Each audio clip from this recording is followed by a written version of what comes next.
নমস্কার, কেমন আছেন বন্ধুরা? কাকলিস কুকিং হাবের নতুন আরেকটি ভিডিওতে আপনাদের সবাইকে স্বাগত। প্রথমেই সকলকে জানাই হ্যাপি নিউ ইয়ার। এই ওয়াইটিতে আজ আমার কাছে একটা স্পেশাল দিন। ওয়াইটি জার্নির আজ আমার 1 বছর পূর্ণ হলো। গত বছর এই দিনেই আমি আমার ওয়াইটির পথ চলা শুরু করেছিলাম। আমার সকল ওয়াইটি বন্ধু, ভাই বোন এবং গুরুজনদের সব সময় আমার পাশে থাকার জন্য অনেকটা ভালোবাসা জানিয়ে আমি আজ আমার ভিডিওটা শুরু করছি। নিউ ইয়ারের এই প্রথম দিনে সকলের খুব প্রিয় একটা রেসিপি নিয়ে আমি চলে এসেছি। সেটা হলো আলু দিয়ে মাটনের লাল ঝোল। তাহলে চলুন রেসিপিটা আমি বানিয়ে ফেলি।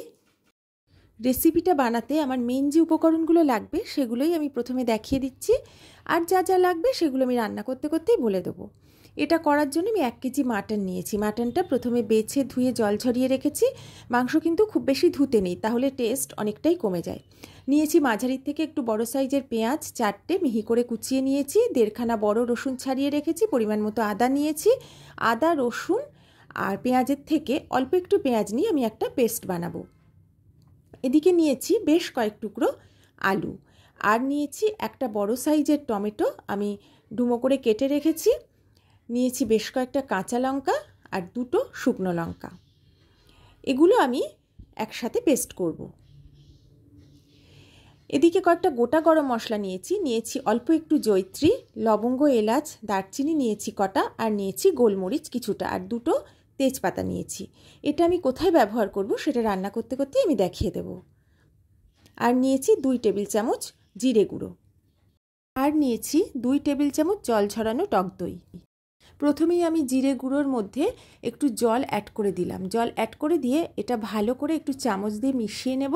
নিয়ে এটাকে এইভাবে জলের মধ্যে গুলে বেশ কিছুক্ষণ রেখে দেব, তারপর রান্নায় ব্যবহার করব।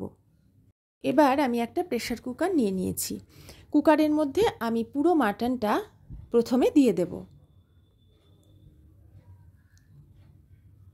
পুরো মাটনটা আমি প্রেসারের মধ্যে দিয়ে দিয়েছি। এবার আমি এর মধ্যে দিয়ে দিয়েছি যে গোটা গরম মশলা নিয়েছিলাম সেই গোটা গরম মশলা, আর 2টো তেজপাতার মধ্যে একটা আমি দিলাম, সেটা ছিঁড়ে দিলাম। এবার দিলাম 2 চা চামচ লবণ। এবার আমি অ্যাড করছি 1 চা চামচ হলুদ গুঁড়ো। খুব বেশি পরিমাণ এখন দিতে হবে না। আর আমি অ্যাড করব 2 চা চামচ সরিষার তেল।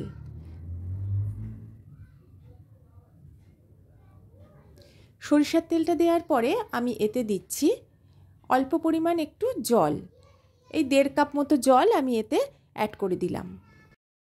এবার আমি মাটনের সাথে যা যা দিলাম সব কিছু একসাথে একটু ভালো করে নেড়ে চেড়ে মিশিয়ে দিলাম।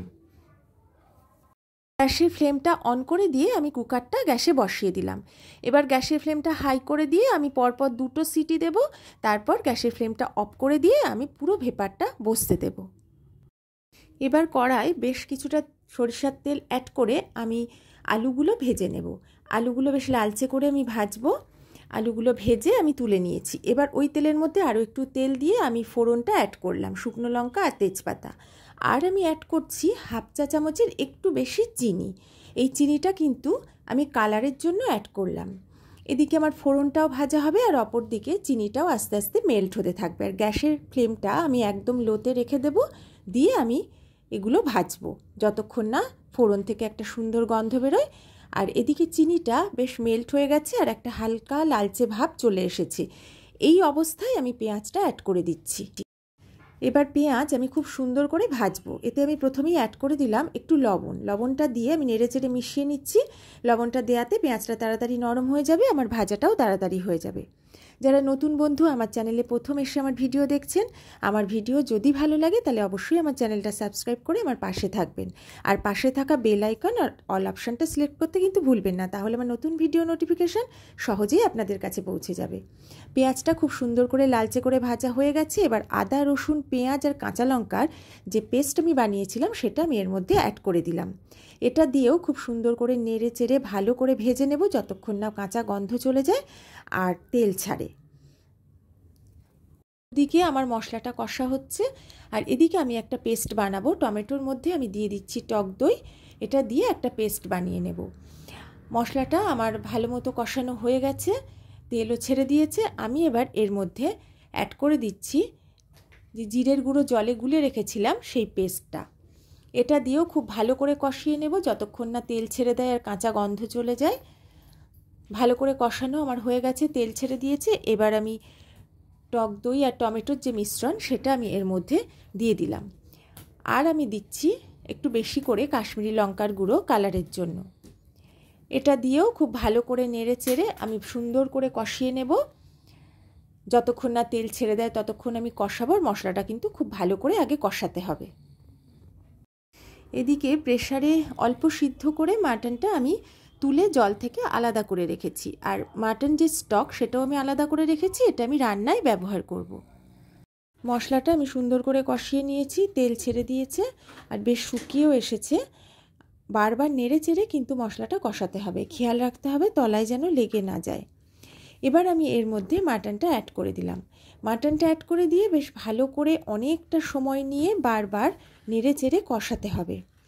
আর যখন কুকারে সিটি দেয়া হবে তখন কিন্তু অবশ্যই লক্ষ্য রাখতে হবে যে আমি যেভাবে বলেছি সেভাবেই করতে হবে। লো ফ্লেমে কখনোই মাটনটা বসিয়ে রাখা যাবে না, তাহলে কিন্তু বেশি সিদ্ধ হয়ে যাবে প্রথমেই।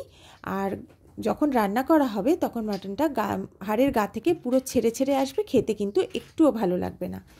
আর যেভাবে আমি বলেছি ওভাবে করবেন, খেতে কিন্তু খুবই ভালো লাগবে আর বেশ নরমও হবে। দেখুন আমি হাত দিয়ে চেপে দেখিয়ে দিচ্ছি, দুটো সিটি দেওয়ার পরে মাংসটা কিন্তু অনেক সফট হয়ে গেছে, কিন্তু একেবারে গলে যায়নি। মিনিট দুয়েক মতো আমি নেড়ে চেড়ে একটু ভেজে নিলাম। এবার আমি এর মধ্যে অ্যাড করে দিচ্ছি আরও একটু হলুদ গুঁড়ো। প্রথমে কিছুটা দিয়েছিলাম, এখনও আরেকটু প্রয়োজন বলে আরেকটু দিয়ে দিলাম। এবার দিচ্ছি পরিমাণ মতো লবণ। লবণ আর ঝালটা অবশ্যই আপনারা আপনাদের স্বাদ মতো ব্যবহার করবেন। এবার সব কিছু ভালো করে আমি একটু মিশিয়ে নিয়েছি। এটা কিন্তু বেশ অনেকটা সময় ধরে কষিয়ে নিতে হবে। আর যে স্টকটা আমার আছে সেই স্টক থেকে অল্প অল্প করে এতে অ্যাড করে করে আমি এটা কষাবো। মাটনটা খুব সুন্দর করে আমি কষিয়ে নিয়েছি, তেল ছেড়ে দিয়েছে, কষানো প্রায় আমার শেষের দিকে। এই অবস্থায় আমি এর মধ্যে যে আলু ভেজে রেখেছিলাম সেই আলুর টুকরোগুলো অ্যাড করে দিলাম। এবার নেড়ে চেড়ে আলুর সাথে মাটনটা খুব ভালো করে মিশিয়ে নিচ্ছি। এই আলুটা দেওয়ার পরেও আমি কিন্তু 10 থেকে 15 মিনিট আবারও কষিয়ে নেব, তাহলে আলুর মধ্যে মশলাটাও খুব ভালোভাবে ঢুকে যাবে। আর আগেও বলেছি, আবারও আমি একবার বলছি যে এই কষানোর সময় তলায় লেগে যেতে পারে, সেই সময় কোনো অবস্থাতেই আলাদা কোনো জল ইউজ করবেন না। ওই স্টকটা দিয়েই কিন্তু অল্প অল্প করে দিয়ে বারবার কষাবেন, তাহলে কিন্তু টেস্টটা খুব সুন্দর আসবে। এবার আমি খুব ভালো করে নেড়ে চেড়ে মিশিয়ে নিচ্ছি এবং বেশ খানিকক্ষণ সময় ধরে এটাকে এখন কষাবো। মাটনটা পুরো ভালোভাবে সুন্দর কষানো হয়ে গেছে, ভালো করে তেলও ছেড়ে দিয়েছে। আমি আরেকটু নেড়ে চেড়ে নিচ্ছি। নেড়ে চেড়ে মিশিয়ে নিয়ে আমি এর মধ্যে প্রথমে যে মাটন স্টকটা ছিল ওটা পুরোটাই ঢেলে দিলাম। এতে আমার একটু বেশি যেহেতু ঝোলের দরকার, তাই আমি এতে বেশ কিছুটা গরম জল অ্যাড করে দিলাম। আর যে কোনো রান্নায় গরম জল অ্যাড করলে কিন্তু খাবারের টেস্টটা ভালো হয়। আর মাটন আর চিকেনের ক্ষেত্রে তো অবশ্যই গরম জল অ্যাড করাই প্রয়োজন, এটা অবশ্যই আপনারা রান্না করার সময় খেয়াল রাখবেন। এবার আমি যে স্টকটা অ্যাড করেছিলাম সেই ব্যাপারে বলি, যে স্টকটা যখন অ্যাড করেছি তখনও যেহেতু একটু হালকা ঠান্ডা হয়ে গেছিলো, আমি সেই জন্য সেটাকে অল্প একটু গরম করেই অ্যাড করেছিলাম। এবার সব কিছু ভালো করে আমি একটু নেড়েচেড়ে মিশিয়ে নিচ্ছি। নেড়েচেড়ে মিশিয়ে নেওয়ার পরে আমি প্রথমে হাই ফ্লেমে বেশ ভালো করে ফুটিয়ে নেব। দেখুন বেশ ভালো করে ফুটতে শুরু করেছে। এবার গ্যাসের ফ্লেমটা একদম লোতে করে দিয়ে আমি ঢাকা দিয়ে এটাকে রান্না করব যতক্ষণ না মাটনটা ভালোভাবে সিদ্ধ হয়। আর এখানে যে ছিদ্রটা আছে ওটাও আমি একটা লবঙ্গ দিয়ে আটকে দিয়েছি, যাতে পুরো ভেপারটা মাংসের মধ্যেই বসে, যেন বাইরে বেরিয়ে না যায়। রান্নাটা আমার একদম কমপ্লিট হয়ে গেছে। আমি প্রথমে লো ফ্লেমে মাটনটা সিদ্ধ করে নেওয়ার পরে আমি কিন্তু হাই ফ্লেমে বেশ ভালো করে বেশ কিছুক্ষণ ফুটিয়ে নিয়েছি। আর লবণটাও কিন্তু আমি চেক করে নিয়েছি, আমার সব কিছু ঠিকঠাক আছে। এবারে আমি দেখিয়ে দিচ্ছি মাটনটা আমার কতটা সিদ্ধ হয়েছে। দেখুন মাটনটা ভালোই সিদ্ধ হয়ে গেছে। এবার আমি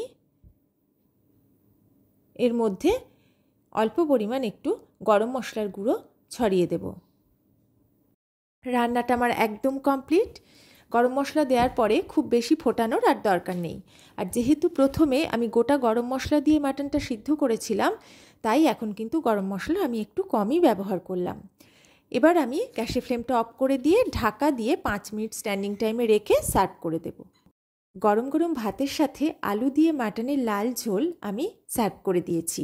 খুব সহজে, খুব কম উপকরণে, খুব তাড়াতাড়ি আমি কিন্তু রান্নাটা করে ফেলেছি। খেতে কিন্তু অসাধারণ হয়েছিল। আমার রেসিপি যদি আপনাদের ভালো লাগে তাহলে আমার মতো করে অবশ্যই একবার বানাবেন। আর আমার ভিডিওটা পুরো যদি ভালো লেগে থাকে তাহলে একটা লাইক, কমেন্ট, শেয়ার করতে কিন্তু ভুলবেন না। আজকের মতো আমি তাহলে বিদায় নিচ্ছি। সবাই সব সময়ের জন্য ভালো থাকবেন, সুস্থ থাকবেন আর আমার পাশে থাকবেন।